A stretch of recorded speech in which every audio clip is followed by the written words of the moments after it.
People want change. That's a big deal in this election. And in this new poll, Harris is seen by more people as the candidate who wants change. I will note there was a New York Times poll where more people said Trump represents change, which just underlines for me that this is a 50-50 race. Taylor Richardson. I've been trucking for 12 years.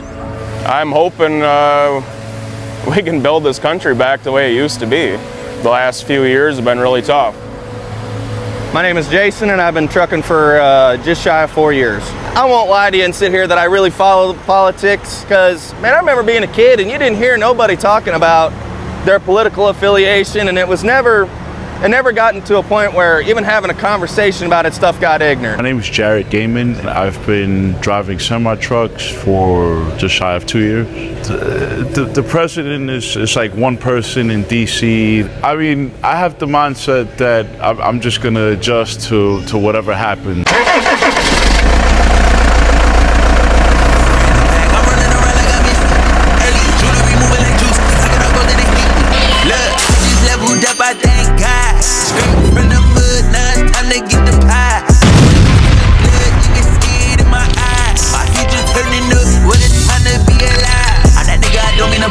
But I'm getting too nice with this. Ain't no way that I'm going outside. My pockets been heavy as shit. What's poppin', M2T? It's your boy Ron on the channel to be. Don't forget to hit that like, comment, share, and subscribe button whenever you pull up to the channel. And while you at it, hit that post notification button for your boy so whenever I drop, you can hop up in the truck and roll with me. See what's poppin'. Man, how y'all doing, fam? What's poppin'? Salute for pulling up on your boy today. You hear me? Man, I hope everybody week going good. Hope everybody having a good week. Hey, it's been a great week for me. But without any further ado, we gonna get right into the story, fam.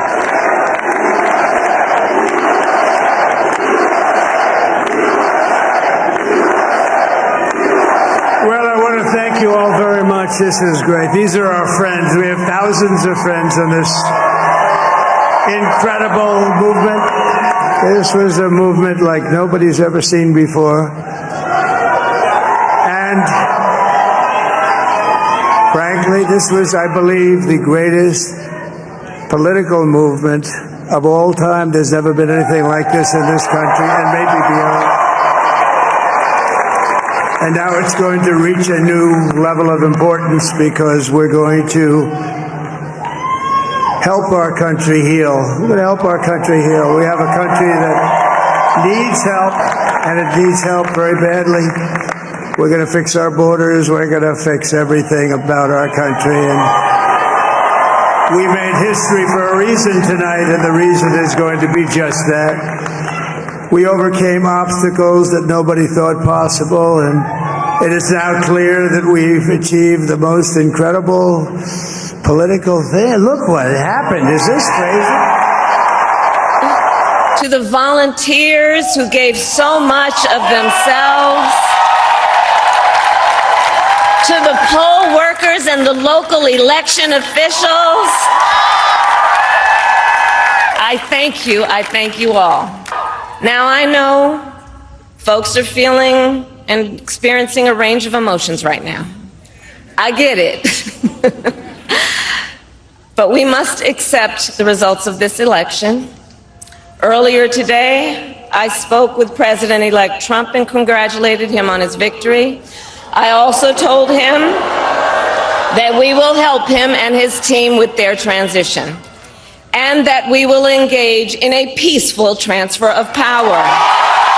You'll be surprised how many people in the hood voted for Trump. How many people in the urban communities, how many people in the Democratic-ran cities, Dallas, Houston, New York, LA, Miami, and you can go on and on and on with every major city in America. How many of those blue cities, urban communities switched over and went red and voted for Trump? You would be very surprised. A lot of the young voters, a lot of the first-time voters, that tells you something, man. Some ain't right. Truckers let their voice be heard. Truckers flooded the polls. Truckers pulled up to them polls and let their voices be heard. We are the backbone of this country. So it's only right that we make sure we get in there and let our voices be heard. Now, I will say that Kamala put up a good fight. She put up a damn good fight. Now, I already told y'all, I'm independent. I always voted Democratic because of traditional, because of identity, right? So, being naive and being ignorant to researching, I always voted Democratic. So, up until the Biden administration got into the office, a lot of things that the Biden administration was doing, and some of the Obama, either though I voted for Obama, I feel like a lot of it went against my spiritual traditions as far as me being a man of God. And I felt a lot of it went against me being a husband and father that has to provide and secure my home and my finances for my family. Now, saying that, I didn't vote for Trump in 2016 because I feel like Trump was just obnoxious. He just be bumping, he bumping, he don't give a damn about what he say, how he said, who he said to. I wasn't feeling that in 2016. So I voted for Biden. However, I will say when Trump got in there in 2016, man, I started my own business. I was having so much money, it was crazy. So Trump 2016 winning, even though I didn't vote for him, it made me wake up to realize that I could actually get money with Republicans in there. No matter how they personal life is, no matter, how they persona is, at the end of the day, Trump gave me a vision as far as a Republican taking care of business. They are people about business, right? So when I voted for Biden and Biden got in there in 2020, my company went flop within the first year and a half. I had to come back on the road. That showed me something. As a man is supposed to provide, protect at all costs. Once I wasn't able to provide for my family and my finances crashed with the Biden administration, my eyes woke up immediately. What the hell is going on? And so I started paying more attention to how the Biden administration was moving, bringing all the illegal immigrants in, taxpayers' money having to go in to fund that,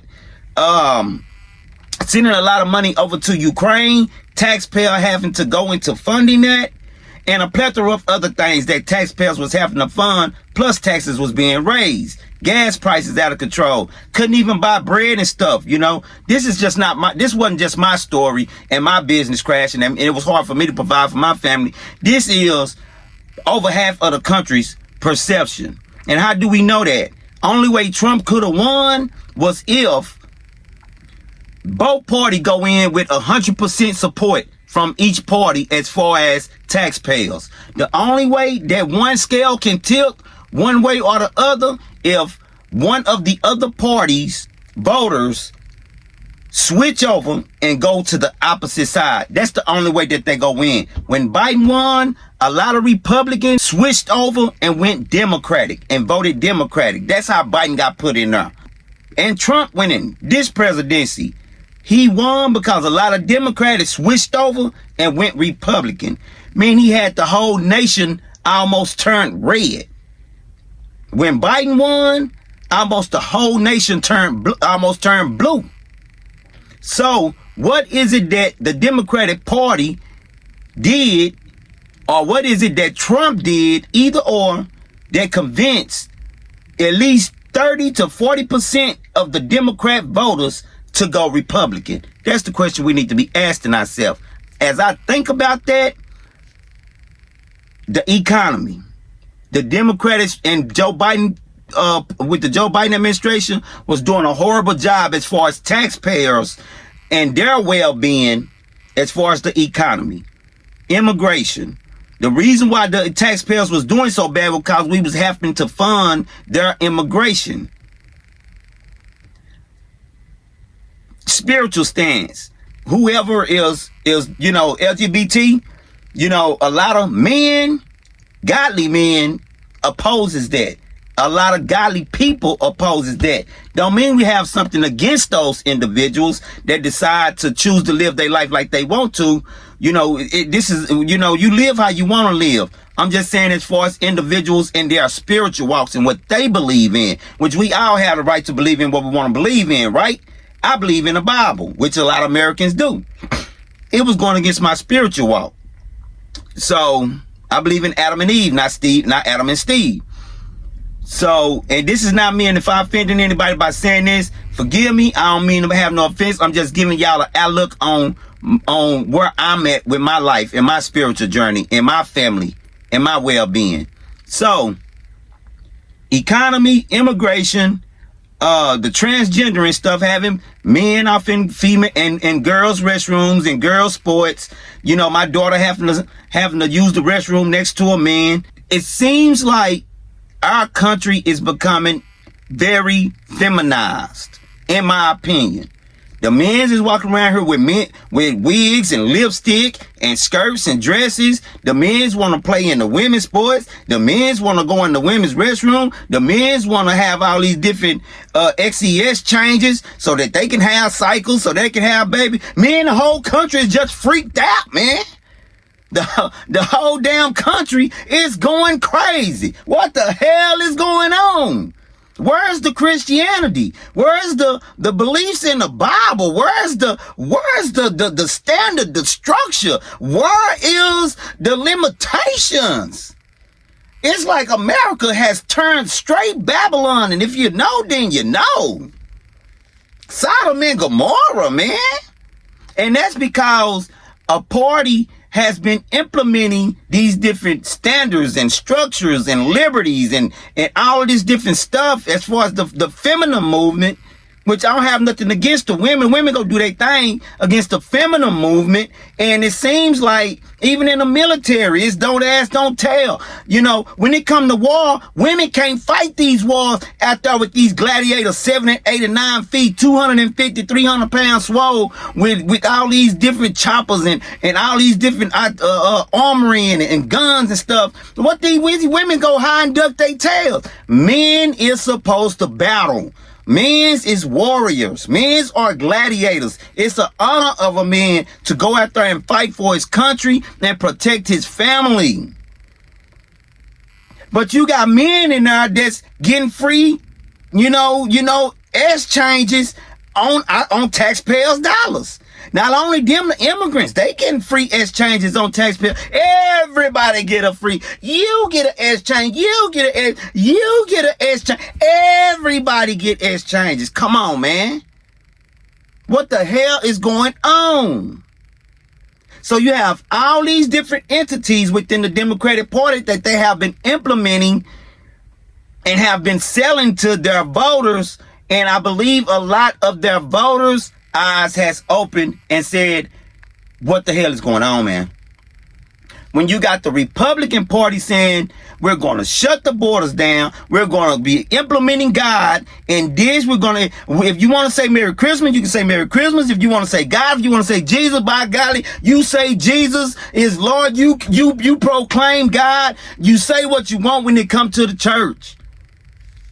We ain't finna be having all these free exchanges. We ain't finna be sitting up here allowing women to bust it wide open and then find out she pregnant in a month or two and I go have me a boy.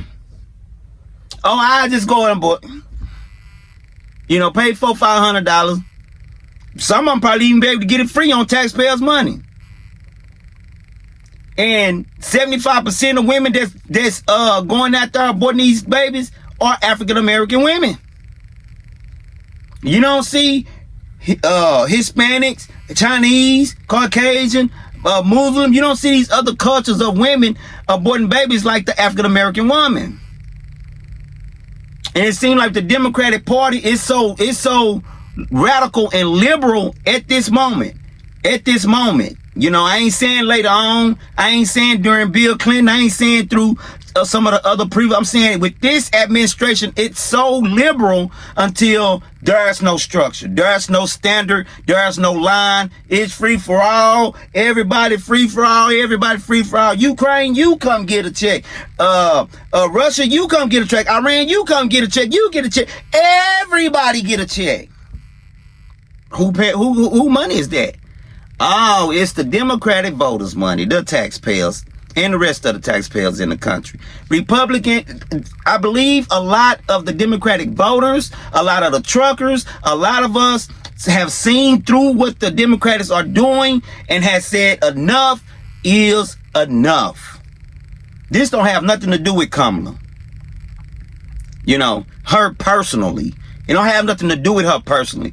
This has to do with where is this, what kind of backbone do this country have right now? And it don't seem like it have one. The economy is horrible. Immigration, the borders is horrible. The military is horrible. Everything about this country right now is horrible. And it seemed like it's being led by the feminine movement. Kamala did not address the minority men and the black men. She did not address men really in general at all through her campaign. Her whole campaign was women, women, women. I'm every woman. It's all in me. Didn't have too much to say about the men's. And Trump, the Republican Party picked up on that. And Trump was going to barbershops. He was going to Chick-fil-A's. He was going to McDonald's. Trump was even in a goddamn trash truck. And this the thing. I'm not saying, you know, I'm going to vote Republican in 2008. I'm going to vote whoever's going to make sure I can put money on my food on my table, a roof over my head, and secure my family finances, and make sure my country is protected, and make sure that I'm able to walk around and say God and praise God like I want to. And through it all, truckers is going to let their voices be heard. A lot of the country feel like the country is not in a good state, and Trump, he swept it. He swept it. It is what it is. Don't take nothing from Kamala because she fought a good fight. They laid stuff in her lap and she got what she got, and she tried to fight with and work with what she had to in 101, 102, 103 days that she could. Joe Biden laid it down because, you know, they've been knowing he's been sick. I don't know, man. But she did what she could with what she had, you know, and I salute her, you know, but that ain't gonna do it, you know, and I support everything that Trump is going to do 100%. And for the ones that's out there worrying about their Social Security, Trump is not finna take away no Social Security. Trump clearly said as clear as day, I will implement no taxes on Social Security, because you are getting taxed on your Social Security right now. So don't be worrying about all that. Oh, he gonna take away, so he's not taking away no Social Security. Look at the plan. He ain't worrying about Ukraine. He ain't worrying about none of that. All he's worrying about is building America and putting money back into taxpayers' pockets. How I know that? He did it when he was in there, you know. So get in the comments. Let me know what you think. Get in the comments. You know, if you got anything to say about the video. If I offended anybody, I apologize. Y'all know I love y'all. We family. It's got to have tough conversations at times. It is what it is, fam. It is what it is. We got to have tough conversations sometimes. Every day ain't gonna be kiki kaka. That's what's wrong with the world now. Everybody want the sunshine. Everybody want the peaches and watermelon and grapes, but nobody don't want to eat on them lemons. You know, don't nobody want to drink the salt water. Everybody want Kool-Aid. All right. Big shout out to my A1 Day Ones. Big shout out to the ones that just be glancing in to see what's popping. And a special shout out to my new subscribers. I appreciate you guys. I love you guys. And I already know. Until next time, it's your boy. I just got in a whole brand new bag. I'm running around.